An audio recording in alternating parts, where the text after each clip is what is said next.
does one influence the other? How are they related? I think I grew up in Indiana, hence the accent, Indiana. And there's something that is kind of like generational for my family, where there's this almost like, there's a hesitancy to be open necessarily. And I'm thankful for my family, I love them, but it's not like a think about it kind of family. And so I always struggle with this kind of discrepancy between being a Midwesterner and feeling terrible if I'm bragging or trying to be arty or something, because it's like this conflict.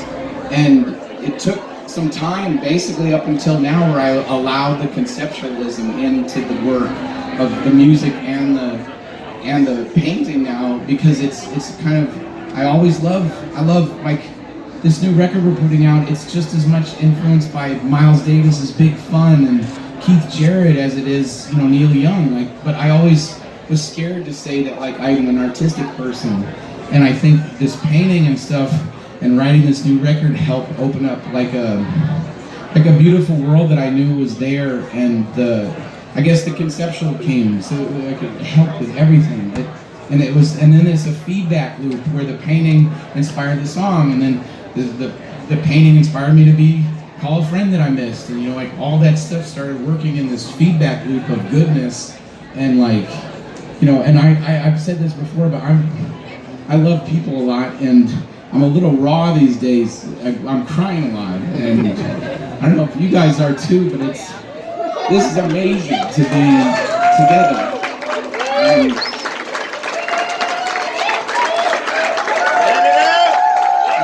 it means the world to me. It was a lonely 2 years, and I just missed this. And I missed how good people can be together, and how it activates me in the best of ways, and it just, we do it together. So yeah, that's a long answer to the question. Try to the first question. All right,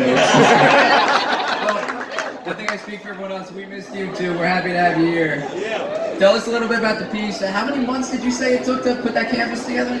So that took 2 months of a lot of trial and error, as my wife called it, because she's like, my wife Sue she's the person when I write songs where all it takes is her kind of coming in the first gestation period of the song, like, I don't know, Tim. And I'm like, goodbye, song. Goodbye forever. And she just has an exquisite taste and like a natural, instinctual taste and coolness. And so she was like, she would walk in, I'd be in this process, because I started the canvas. It was the first canvas I ever bought. I bought it at Jerry's Artorama in North Austin. And it's the kindness even started there, because I was worried they were going to be, I was worried I didn't know how to paint, and they were going to laugh at me. I'm always worried about that. So I like walked in there, I was like, they're going to think I'm a total like noob or whatever. And there was a person working in the art store, and he just saw that I wanted to do something, and he was so helpful with me getting the paint and the canvas. And he suggested, because I love Gerhard Richter, but I also love Basquiat just as much, and I sometimes feel like I'm this strange imposter trying to shoot both directions, and neither is quite hitting, but in an original place. But so he suggested that I take plexiglass and just kind of choose my color palette at the beginning, but then there's such a mystery when you take the canvas and you pull it. And the thing is too, I only listened to Keith Jarrett, the Cologne concert, the entire time, like for 2 months straight. And I recommend every single person, if you want to find some goodness, take a moment in this crazy world and listen to Keith Jarrett, the Cologne concert, because it starts with the 3 most beautiful notes I've ever heard, and only continues to like reshape you by the end. So like this whole painting was like Keith Jarrett was playing. It was 100 degrees in my garage, and like, because my garage is like the first place I have a place where I can make a mess, and like it's not an apartment, and it's like this. I'm hanging out with tarantulas and cockroaches and listening to Keith Jarrett, and so it was like I just kept working on it, and then the final thing, and there's a great Beatles song called Lucy in the Sky with Diamonds, and there's references to what that, trying to be safe for work, but Lucy came around at a certain point, and I had the background, which was just the colors, and then Lucy showed up, and really showed up, and then all of it came out really quickly.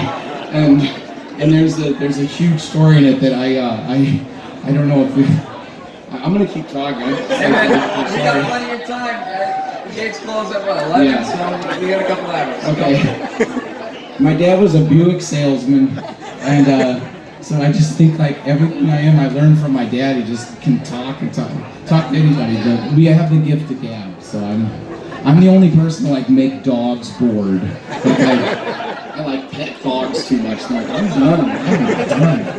When you were working on the canvas in your garage, you said that was in Texas, right?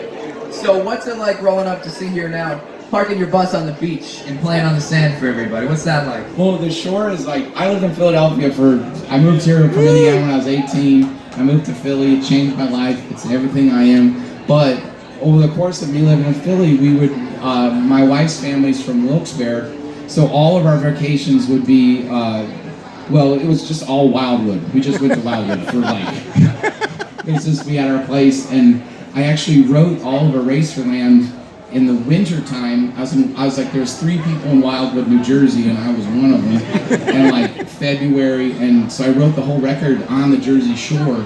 So this place has this like interconnected feeling about me that's like in my DNA. And you know, I had some cathartic moments on that beach, and thank God there wasn't like a cop walking down the beach at that point. But I saw some stuff. I wrote forever chords right on the jetty.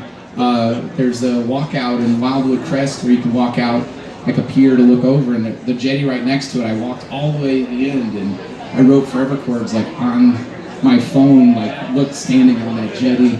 So since you've spent some time in Jersey, and I asked this question earlier to Billy Morris, and I gotta ask it again. If you had to pick, is it Bon Jovi or Bruce Springsteen? Bruce. That's your answer. That's pretty quick.